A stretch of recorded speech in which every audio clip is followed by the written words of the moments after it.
But I will not be part of the generation that keeps running away from criminals who have hijacked power in my country. Never. I'll be back, and I'll face whatever charges they put before me, and and deal with it. It's the consequences of being born in Nigeria. It's a crime to be born in that country. It's a crime, and we must face it so that our next generation will not go through this.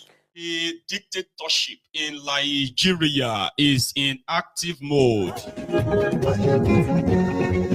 Indeed, the drug dealer, the drug addict, Kalu, is actually having the best time of his life as we speak. As an Abacha reincarnates, a secret memo by the supposed member of his government, intimidated and threatened by one section of their fraudulent 1999 constitution that says you have the right of assembly, this right, that right. Tinubu has ordered for the arrest of Omoyele Sowore if he dare goes to Nigeria.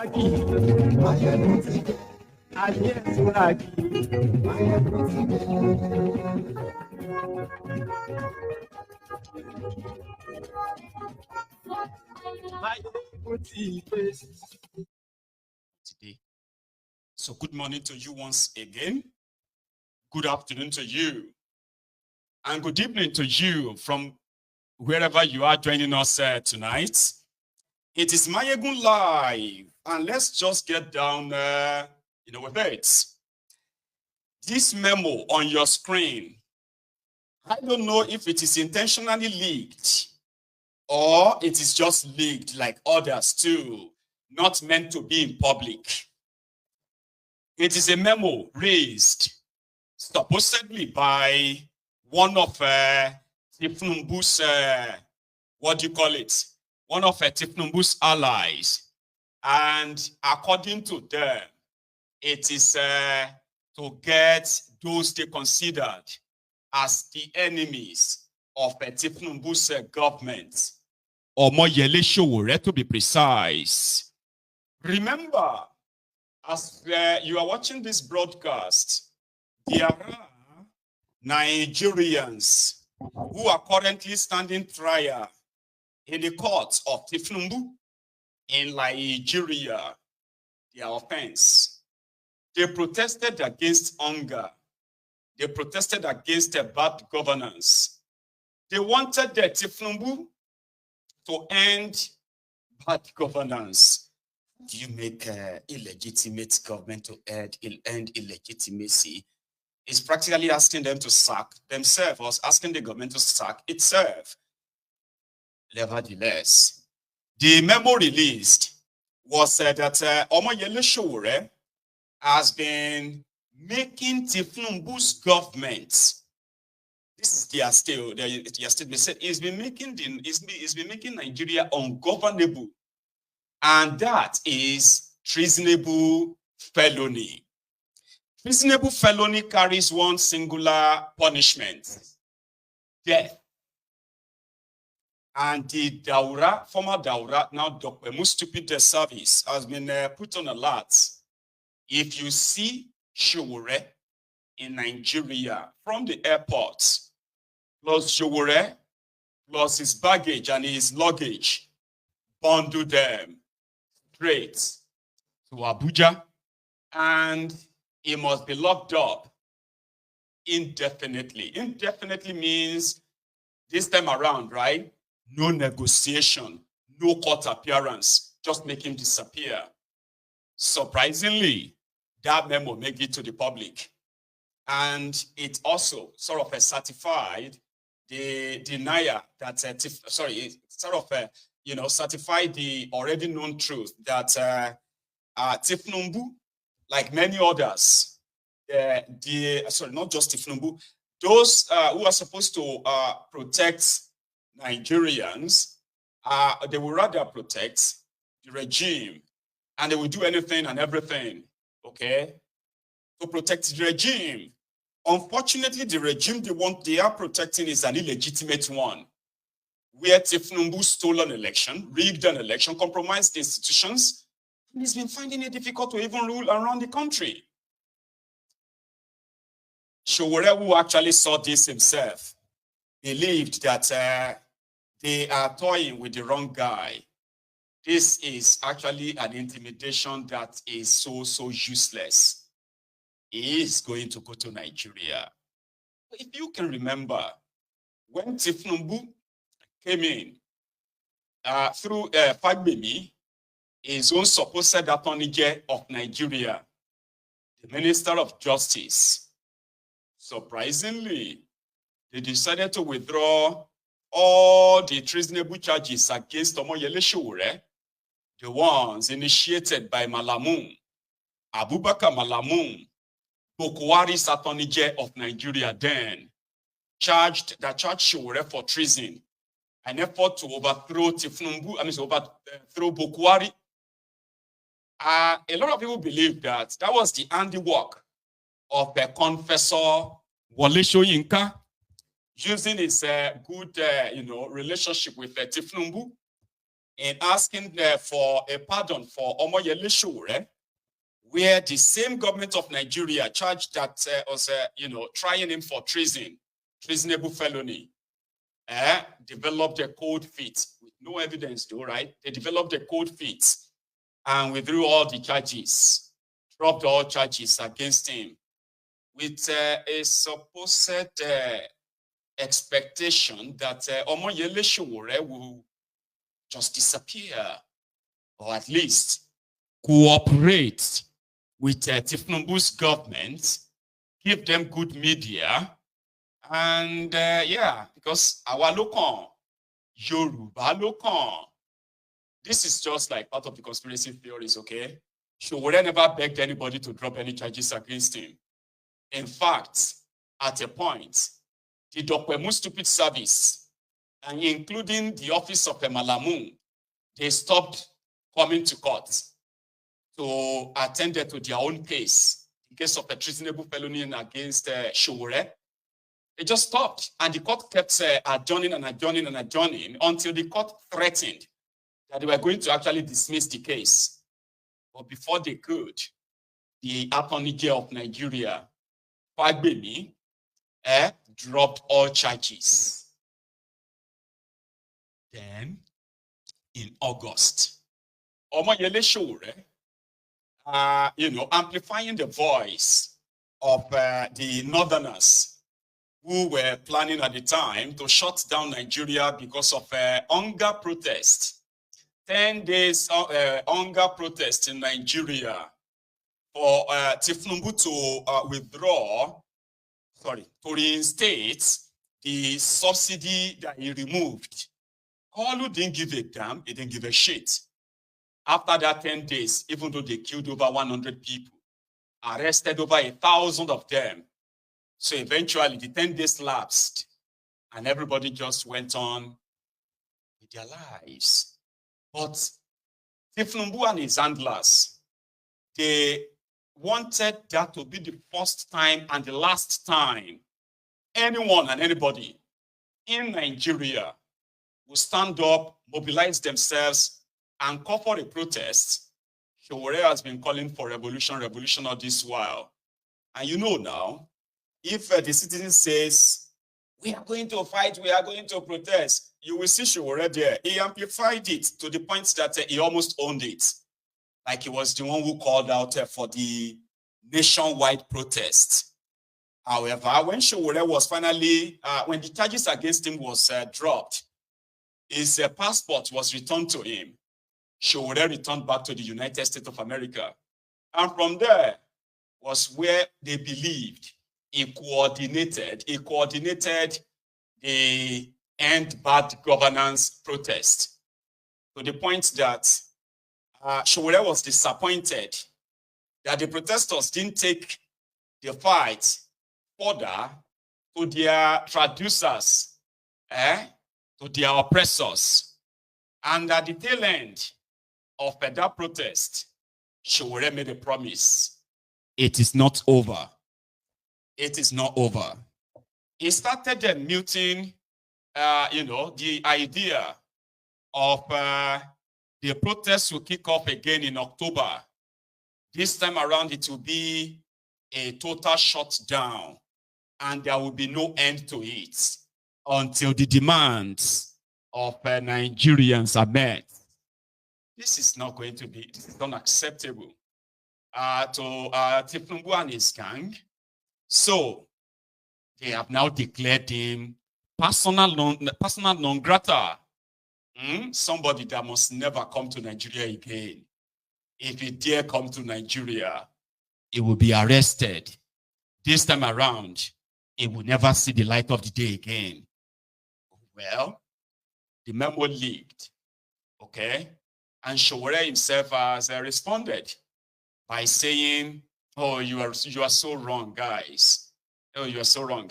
Because I will come to Nigeria and you can do your worst. Really? A lot of people are believing that, guy, hey, stay where you are. Nigerians are not worth dying for, except if you are just somebody who doesn't really mind losing your life for nothing, kind of. So yesterday, Sowore was on a program that covered the ongoing trial of the hungry Nigerians arrested and being tried for treason. It's only now that it's actually a mockery. If you are arrested for treason, you are likely not going to get bail because the punishment for treason is death. You will be killed.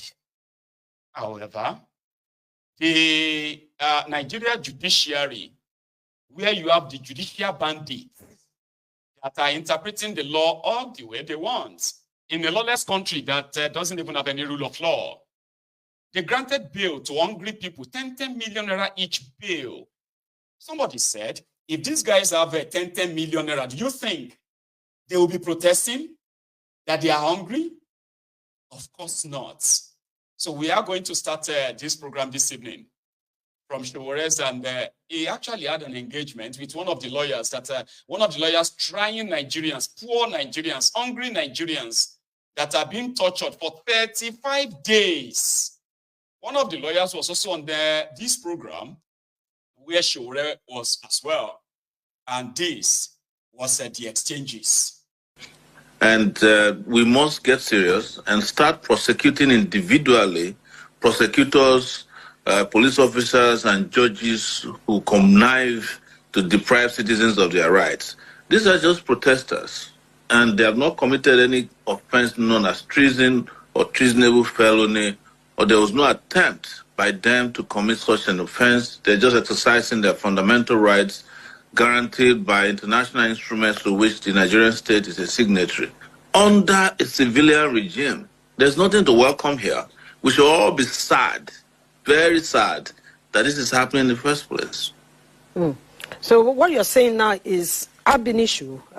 Even arresting them is wrong because they just came out to exercise their rights. It was a crime to have arrested them for exercising their rights. The man who is president of Nigeria today, in 1994, was accused of bombing a place in Ejibo, a petroleum depot in Ejibo, Lagos, by the military regime. That is Bola Tinubu. It was a crime that was framed, he was framed up in it. He ran away from the country, he was never arrested or prosecuted from it. He was in exile, and he spent his time in exile, came back, he was welcomed as a hero, as a pro-democracy hero. He's now is Nigeria's president today. Imagine such a person under his regime, charging protesters, people who are, they even wrote it in the charge sheet that these individuals were trying to overthrow the government by carrying placards. It's in the charge sheet. It's not believable that we are even discussing this as a welcome development. It is a terrible development that should not be welcomed in any society, not even in a banana republic. All right, I'll come back to you. Let's have we have a lawyer here in the studio. You see, you were in the court today, yes, and in company of the NBA, or you went as an NBA lawyer, yes, in court, and he has mentioned something that actually called for question. He said it is a crime from the beginning to have even remanded the protesters? What is the crime in that? Anyway, I believe that the issue that is before the court, every charge sheet filed before the court must be looked into. No matter how frivolous it is, it must be looked into. Because denial to look into it, you also alleged breach of fair hearing. But no matter how frivolous, no matter how watery, no matter how useless it is, some of them are useless, like he has alluded. The court will always exercise their jurisdiction founded under Section 6, subsection 6B of the Constitution, which is determination of dispute between individual and other, and as the case may be, including criminal jurisdiction, as the case may be. The court's Honorable Justice Emeka Nwite, in the grant of bail application made by the 10 defendants, ought granted the bail and ought to be commended. The judge ought to be commended. Because I was in court, I listened attentively to the ruling when it was delivered. Now, there are the contentious issues and responses with respect to whether bail can be granted in a capital offense or alleged capital offense, as the case may be. I want to interrogate the issue from locus classicus cases, which the Supreme Court and Court of Appeal have decided before. Because why these cases are decided is to bind and, or future cases. In the case of Pius Ozanekwe versus Commissioner of Police, in this case, you remember the famous Onitsha main market when it was burnt in 1994. Then, after the incident, certain persons, 9 of them were arrested, including Pius Ozanekwe, Chinemelo, COP, many of them. Now, Pius was arrested with 9 of them and charged on the second day of December 1994, was charged before the Chief Magistrate Court in Onitsha. The Chief Magistrate Court, not having jurisdiction, because they were charged for conspiracy and murder, not having jurisdiction to try murder offense, which has to do with the death by hanging or capital punishment, reminded the accused persons in prison custody, pending when an information is preferred by the Attorney General or appropriate department before the High Court that has jurisdiction to try for capital offenses. The fellow, Pius Otanekwedem, made application for bail before the High Court in Onitsha. The application was taken by the trial court, and the trial court refused the application to say, oh, this offense bordered on a capital offense, we cannot grant you bail, as the case may be. Then they further made application to the High Court, to the Court of Appeal. And the Court of Appeal, my Lord Achike JCA, as he then was, made a far-reaching judicial pronouncement in allowing the appeal and granting bail to the persons, the appellants, and the other 8 defendants in a capital offense of murder, like in what we have today. I said that the right to bail in pretrial proceedings must be preserved. Right to bail in pretrial proceedings must be preserved, so that the presumption of innocence, which is granted under Section 36, subsection 5 of the Constitution, if it's achieved in the final rung of the proceedings of the court, will not be in vain. Because if you achieve, say the man is presumed innocent. Dake Alaye.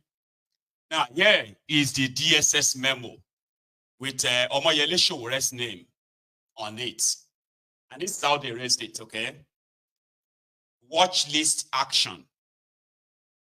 I'm directed to inform us that the DGSS has approved the upgrading of WLAB, report arrival and destination by telephone, immediately to WLAF, detain traveler and escort with baggage to NHSS by DSE 9A//6201 against Omoyele Sowore, an activist, founder of Sahara Reporters, Inc., an online news agency. This is for your strict compliance, please.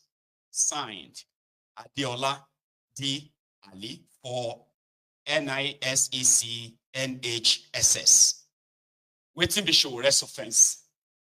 Because Sowore is on the side of those that Tinubu is showing shege, where they are making mockery of the your supposed law.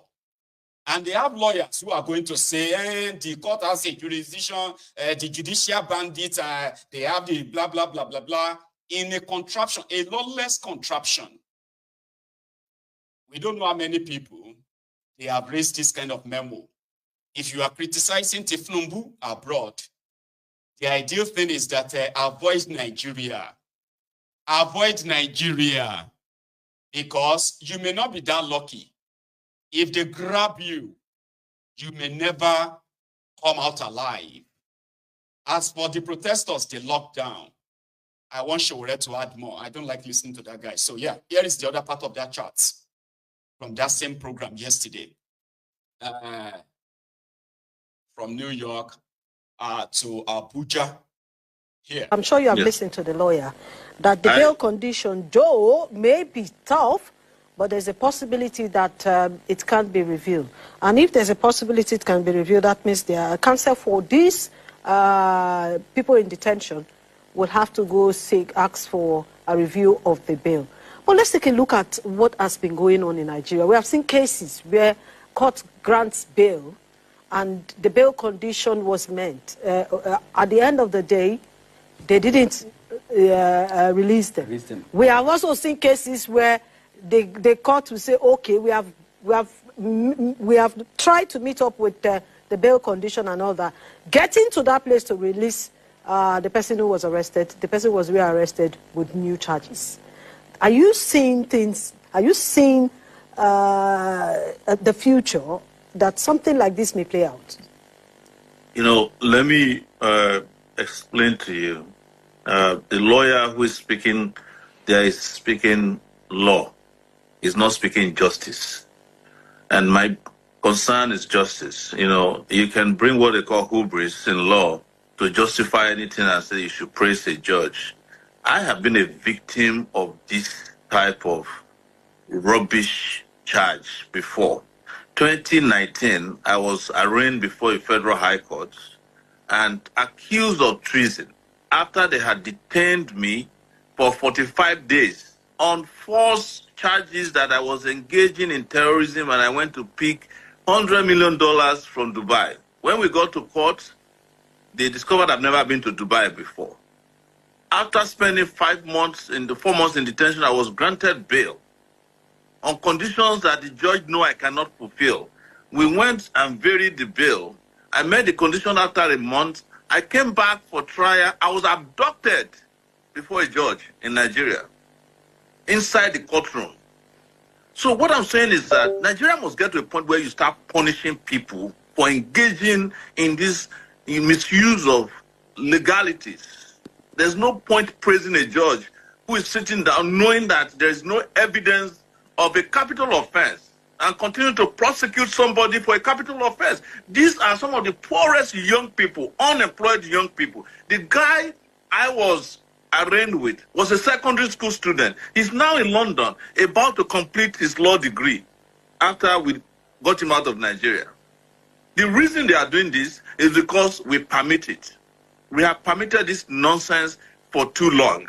And what happened to me, you are all aware. Yeah. But I want to bring you to a civilized society like the US. Today, this is September 11, 2024. September 11, 2001, you heard about what happened in the US. There was a terrorist attack. And because of that, US officials went haywire. They engaged in torture. There was an attorney general that prepared a torture memo. His name is Gonzalez. I think it's Osobaldo Gonzalez. He was happy at that time. But when law caught up with him, he was punished for it. Today, he's still indebted to several debtors because he had to defend himself after he was fired as the Attorney General of the USA for preparing a memo as the Attorney General that authorizes torture. There are a lot of people who went to torture people in Iraq, in Guantanamo Bay, officials, legal officers who are being punished. The people who helped Donald Trump to claim that he won the election in 2020 or so are undergoing debarment. So sometimes some of you lawyers too who come and defend these things, maybe we should start applying that you guys should be debarred. You should not be practicing law. Why would anybody come and say that we should praise the judge for sentencing somebody to prison in an offense that did not exist ab initio? And he said it, this lawyer said it here, as I'm talking to you, that the reason the judge granted bail is that he has looked at the charges and discovered the proof of the evidence is probably not there. But there's a burden of proof. There's a burden of proof. There's no burden of proof. Yes. I'm the one of the people who was preparing for this case. I've been talking to, we've been in meetings. The lawyers were asking the prosecutors, can you give us proof? Till this moment, there's no proof. The only proof they have is that they were arrested at a press conference and that some of them participated in the protest where they carried placards. It is, ask your lawyer analyst to go and read the charges. He will be embarrassed with what he's saying, even on your show now. The charges are some of the most frivolous, most useless, most stupid charges, but it's not the only one. This is Nigeria for you. But I'm just calling on lawyers also to support the cause of justice wherever they find themselves, no matter how well it is good, to start claiming Aja. Aja itself made it very clear that before a judge sit over a matter, they should read over the matter, look at the charges, and see if the charges are even, it even qualifies the judge to sit over the matter. The judge could have, the day of the trial, say, look, I've never seen this kind of a useless charge before. I am sorry. I'm not going to sit over this. I ask you guys to go home. But it's the same judge, this same judge, who is sitting on a number of my cases. That's Justice Witte. We argue all the time. It's the same judge who has sent some young people to 60 days of remand. 60 days. So these are not the only cases that's in front of him. So he must start to question why he continues to allow himself to be used in subverting the cause of justice for ordinary people. That is very important. We'll come back to you before we go. And I'm going to be appearing before him all this, because I still have a pending case. But I tell him all the time that he should apply his knowledge and his expertise. Are you intending to appear before him live? Because I have a case. I have cases pending before him. Yes, but I hear that you are also on the watch list. They are looking for you. I hear that they are looking for you too. It was the last judge to handle my treason trial, and I kept standing up in court and said, Judge, you are wasting the court time. This is not a trial. It wasn't until the federal government came to withdraw the charges that he allowed me go after 5 years. So he's a well-known judge to me. I have a case in front of him over another frivolous case where one senator said that I libeled him and he got the police to arrest me. We are still on the case for 3 years. Yeah, that's what I'm saying now. Comrade, are you going to come live to attend that? Because we heard why not? That they are looking for you. That's what. Why not? Nigeria is my country. I don't have any other country. I don't have any other citizenship. I'm not going to run away with criminals who hijack power in my country. Whatever they want to do to me, I'll be back. It is our country. If I don't survive it, another generation will survive. But I will not be part of the generation that keeps running away from criminals who have hijacked power in my country. Never. I'll be back, and I'll face whatever charges they put before me, and and deal with it. It's the consequences of being born in Nigeria. It's a crime to be born in that country. It's a crime, and we must face it so that our next generation will not go through this. All right, Mr. Sowore, so I'll come back to you now, Barrister, because our time is already gone. He has said... I have to respond. Yes, that's what I'm saying, because he has said that you shouldn't commend the judge for what he did today, because he knows that the case before him has no proof. For purposes of emphasis and clarity, nobody is defending any judge. Nobody is appraising any judge. But what we have said from the case I cited earlier, I started with that case to say, bail is not granted in a capital offense, whether wrongly or rightly. This one may be wrongly accused. But the judge is not the prosecutor. The judge must discharge his or her duty. When a matter is before the court cannot, like he said, throw the matter out from his house or just come to court and look at it, oh, this matter is hereby thrown out. No, there are procedure. You will say accuse the judge of descending into the arena when that is done. The court has to listen to the other side. That's why God has given you 2 ears and make informed decision. Part of what the court have done today is a signal to grant bail in a capital offense to say there may not be proof of evidence before me, and I'm inclined to grant bail to these persons, which the court has done. So it is a matter of what is before the court, proof. And criminal proceedings are predicated on proof and proof of evidence. In absence of this, the matter will collapse and everything will collapse like pack of card. They are presumed innocent, and which the court have also given credence to today. I'm not promoting any judge. Nobody paid me to go to court today. I only appeared there to monitor brief for the Nigerian Bar Association. I'm not paid. It is public interest education free of charge. So I didn't go there for any interest of public or government. I've spoken against government in so many places. But the law is clear. From the way you look at it and the way the law practice is done in open court is different. A judge is an impartial arbiter. He must listen to both parties. Like the operator JSC said, that I remember one of the English judges said, to underscore the importance of fair hearing, he must hear from both sides, no matter how wrong or frivolous what they are. I'm sure you have listened to. Some typical Nigerian lawyers, are they not the ones who are defending the corrupted criminals that the system always says shield? Yes, you heard the answer.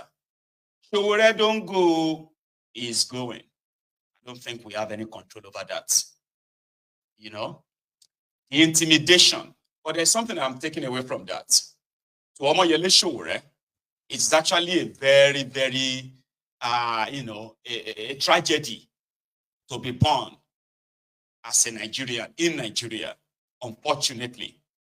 So they can use, when you have a state capture, where criminals have hijacked state institutions, hijacked government, hijacked the country, so then they can then, for example, you have a drug dealer as your president right now. A drug dealer, somebody that should be in jail, not as your president. A terrorist sympathizer, somebody that shielded terrorists that killed over 100 people in a bomb blast, shielded him for so long, he is your vice president today. Treasury looters, kleptomaniacs, people who are supposed to actually be serving life in jail for the crimes they've committed against Nigeria. They are now the ones sitting in judgment. They are now the ones using the instrument of state to hunt down anyone that they considered as a threat to their, to their lawlessness. That is what Nigeria is as we speak, where criminals will rig elections, and at the same time, the organizers, the riggers of the elections, right? They are also the elder statesmen who goes about giving speeches, giving ideas on how Nigeria can move forward and all of that.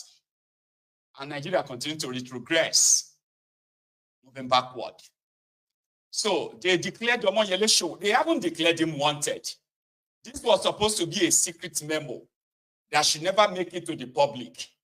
There's Sowore and many others. So they are on the watch list of the drug dealer, Tinubu, the drug baron. That is your president. So everyone that says anything about these criminals, you are automatically put on the watch list of the DSS, the police, and on like that, in a contraption called Nigeria. I look forward to that. As for those being persecuted, those being tried, you see, Nigeria has a way of radicalizing our citizens too. After enslaving them, to those who have become voluntary slaves, submitted to the whim and caprices of the ruiners of Nigeria, who believes that they are the law. So you can see lawyers quoting law that doesn't exist. Majority of them are not really interested in justice. That's why, rather than have justice in the hollow chamber or hollow courtroom of your supposed judiciary in Nigeria, you have judicial bandits who are protecting criminals, shielding them. This particular one, we have been told, is the handiwork of Werewike. And I don't know when Sowore will turn up and face them. Yeah, he is not a coward. Of course, he's shown that many times. But sometimes, you sort of live in order to fight another day. You see, Tinubu and his gang, rather than them to be building more prisons, because they will have a lot of people they will have to lock up. If they, as we all know, they have no real plan of fixing Nigeria. Many of you are still going to be radicalized by the criminal policies of Tinubu that will either take away whatever little liberty you think you have, and then they will call your bluff. They said the judiciary used to be the last hope of a common man. No, not anymore in that contraption. So a lot of people will be radicalized.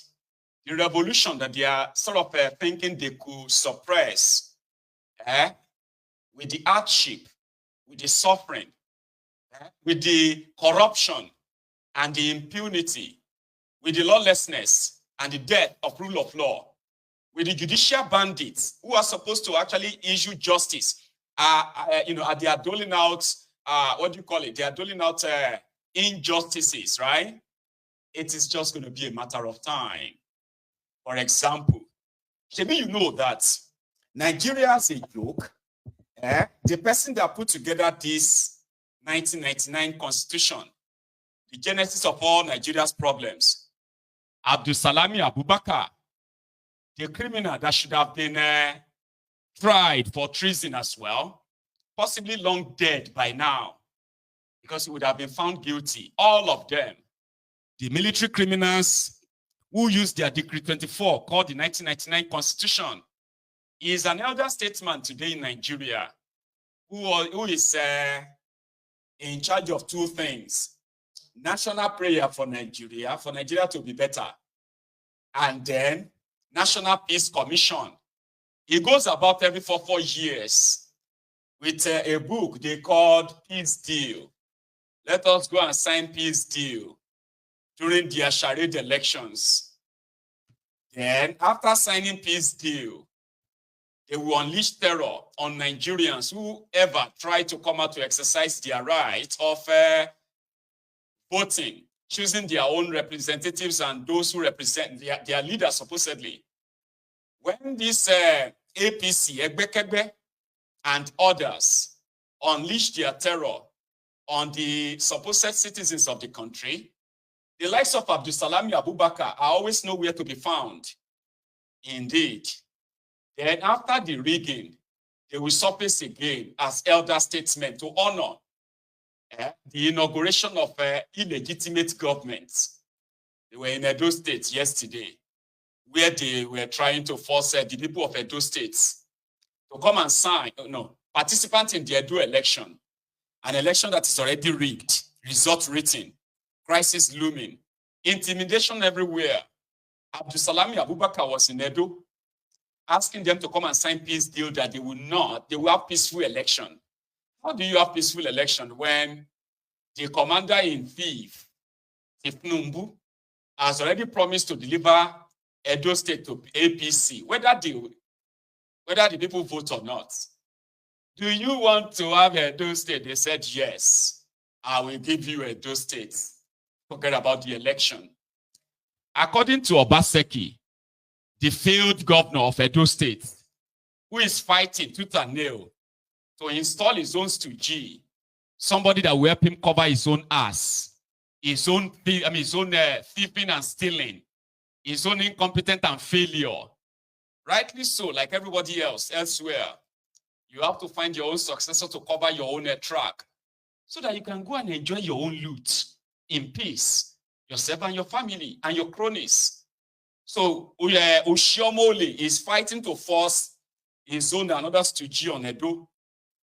Obaseki is trying to force his own guy in, Asue Godalo. In the midst of all this madness, the government of Tinubu, the police of Tinubu, according to Obaseki, they've already arrested over 60 PDP leaders or supporters ahead of their 21st of September elections or charade or selection. So Abdusalami Abubakar, the criminal, was in Edo with his book, Peace Book. It was only Obaseki that said, okay, we are not signing any peace deal. What is peace? Where intimidation, the federal intimidation and all of that is already ongoing, including the INEC collaboration. And he said it to his face.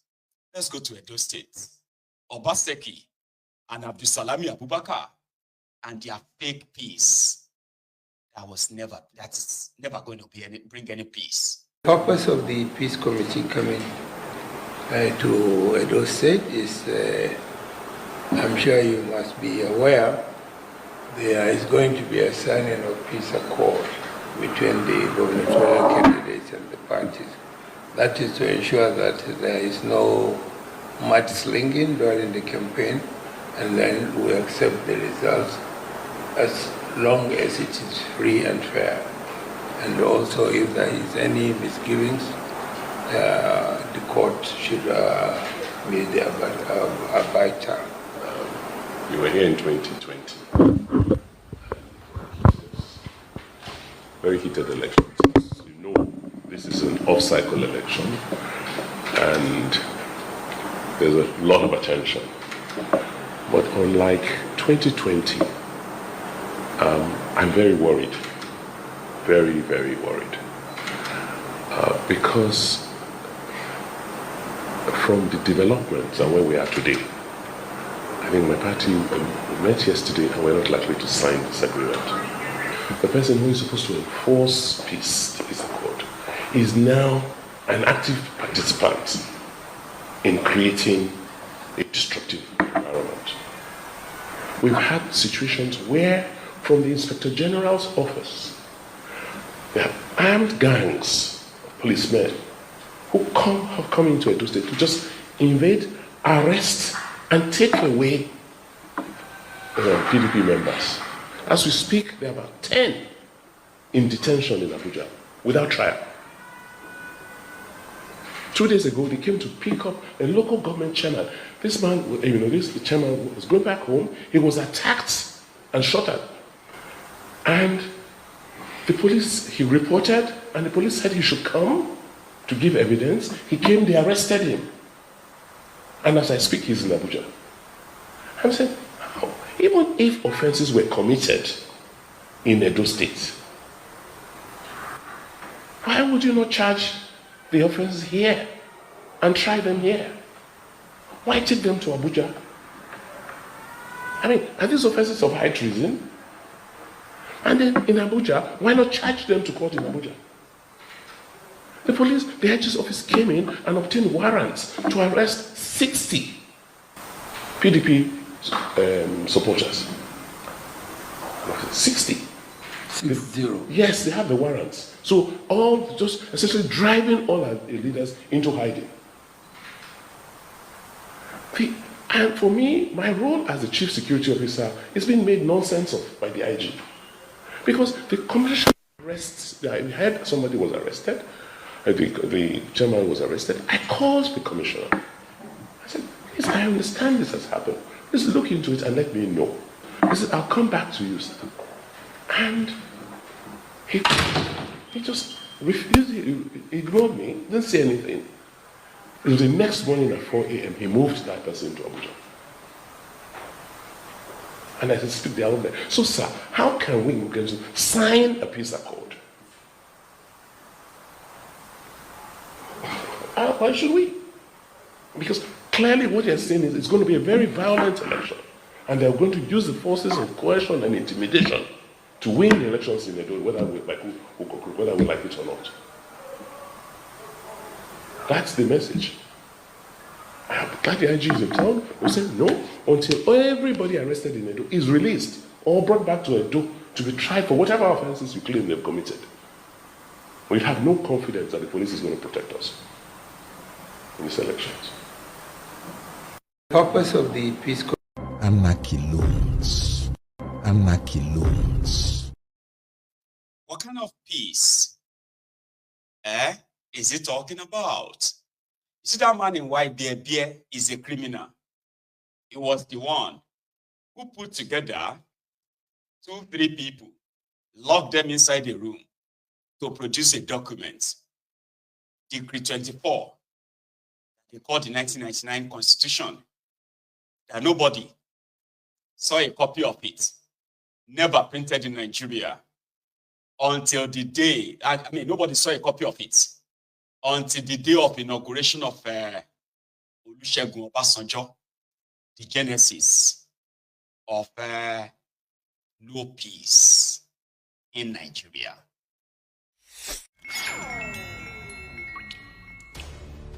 Ten things you never knew about the 1999 Constitution.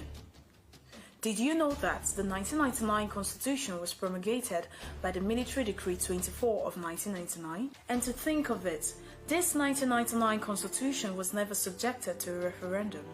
Did you also know that this 1999 Constitution was written by a selected few that never got the consent of the indigenous nationalities or its representation? Did you know that after writing the 1999 Constitution, it was hidden from the public until after the inauguration of President Obasanjo in 1999? Funny enough, this 1999 Constitution was not printed by the government press or any known printers in 1999. Did you know that the 1999 Constitution created a unitary government as against the projected federal government, and this forged an inefficient over-centralized government, as well as creating a centralized judiciary whom has never been autonomous? In all this, did you know that this 1999 Constitution falsely and maliciously claims that the indigenous nationalities willingly handed over their lands and resources to the federal government? And interestingly, did you know that the 1999 Constitution calls state governors chief security officers, but at the same time centralized all the security agencies and denies these state governors control over any of the security agencies? And finally, do you know that the illegitimate 1999 Constitution in Section 6, subsection 6C, absolves the government from liabilities regarding rights of the citizens as provided in Chapter 2, making this right not justifiable? This and many more are the reasons why corruption, unaccountability, incompetence, and insecurity are institutionalized in Nigeria. Did you know? Let's go back to Edo. Obaseki is a criminal too. In fact, he is a mini Hitler in his own right. He does things as he wishes. And I don't want to list them. But this guy has something to say. Another criminal call everywhere. Well, I will just ask you to leave the guy and then listen to what you have to say. Obaseki said, in Edo State are so many. And the issues will determine the outcome of the election, the governorship election that is coming up in September 21st, this month. The election is not just about APC, PDP, and Labour. It's about the evil, the acts Godwin Obaseki and Asue Godalo has committed against the people of Edo State. They have fought democracy, they have betrayed democracy, they have abandoned the rule of law, they have stolen our resources, and this is the time to judge them. And this is the time Edo people are ready to tell them that they are the real owners of this state. Obaseki and Asue Godalo jointly have wrecked Edo State financially. They have plunged Edo State into debt. And not just that, they wrecked our resources to build their personal estates. Today, Asue Godalo and Obaseki have used Edo State resources to found the bank, which is Globus Bank. And not just that, Asue Godalo, I remember during the Adam Shomole, he was invited to be chairman of Edo State Economic Team. He refused that Edo does not have the money to pay him. And that was how he recommended Godwin Obaseki. And you can see that they are trying to make the governance of our state a family affair, an affair between two friends. So we Edo people will not allow that to happen. And this is the time to bring Obaseki to justice. Obaseki has committed a lot of crimes against Edo people. Edo people have spared him because of the immunity that is given to him by the Constitution of the Federal Republic of Nigeria.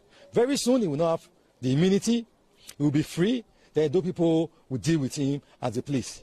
And not just that, we are aware, they know they will lose. Obaseki knows that they will lose. That's why I'm just showing you the face and the faces of criminals who are fighting for the soul of Edo State. And it's not just Edo State.